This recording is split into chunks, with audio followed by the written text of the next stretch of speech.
Assalamualaikum warahmatullahi wabarakatuh. Kenalin, nama aku Nur Fadila dari 3 IATB dari IAIN Purwokerto. Jadi di sini aku tuh mau jelasin tentang rukun iman yang ada 6 untuk gimana sih caranya untuk pemahaman anak-anak SD, SMP. Nah, jadi di sini yang pertama iman kepada Allah. Nah, iman kepada Allah ini gimana sih cara kita memahami dan mempercayainya? Kita bisa lihat dengan ciptaannya seperti langit yang ada yang kita lihat, terus seperti pelangi yang sering kita lihat juga, matahari yang sering kita lihat, pepohonan yang sering kita lihat, dan yang lain-lain. Banyak banget ciptaan Allah yang bisa kita pahami. Kita tuh jadi nggak mungkin ya alam semesta ini nggak ada yang nyiptain gitu. Kita kasih pemahaman untuk anak-anak tuh seperti itu. Nah, selanjutnya iman kepada malaikat. Iman kepada malaikat ada Jibril, Mikail, Israfil, Izrail, Munkar, Nangkir, Rokib, Atid, Malik, dan Ridwan. Kita bisa ceritain ke anak-anak kita tugas-tugas mereka, terus tugas mereka untuk kehidupan tuh gimana gitu pengaruhnya. Jadi bisa bikin mereka memahami kalau malaikat tuh emang sebenarnya ada. Nah, selanjutnya iman kepada kitab-kitab. Nah, kitab-kitab tuh ada 4. Yang pertama ada kitab Zabur dari Nabi Daud. Nah, yang kedua ada kitab Taurat oleh Nabi Musa. Yang ketiga ada kitab Injil sama Nabi Isa.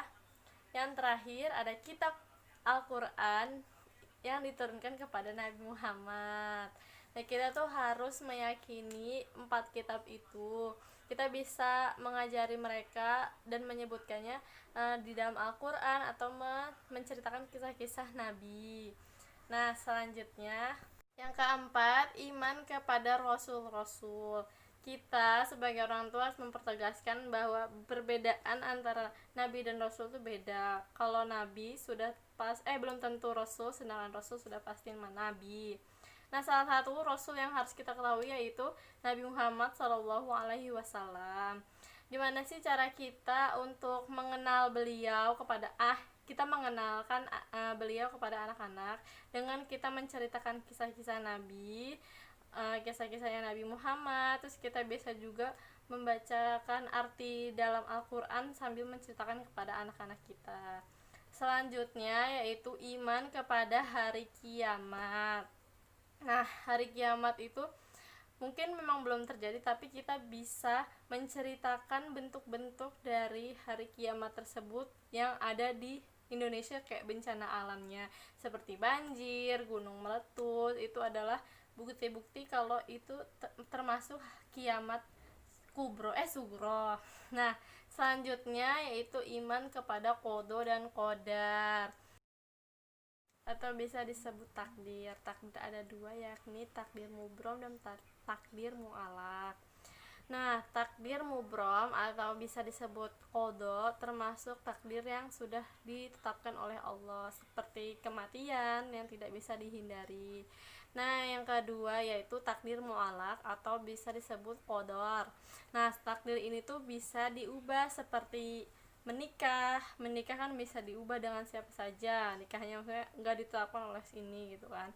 Atau kita mengerjakan tugas kecewa karena nggak menang gitu ya, atau salah atau nggak dapet juara, dengan kita belajar akhirnya kita mendapatkan juara. Takdir itu bisa diubah kalau kita mau giat dalam belajar, seperti itu ya. Terima kasih, semoga bermanfaat buat kalian yang mengajarkan adik-adik atau anak-anaknya nanti.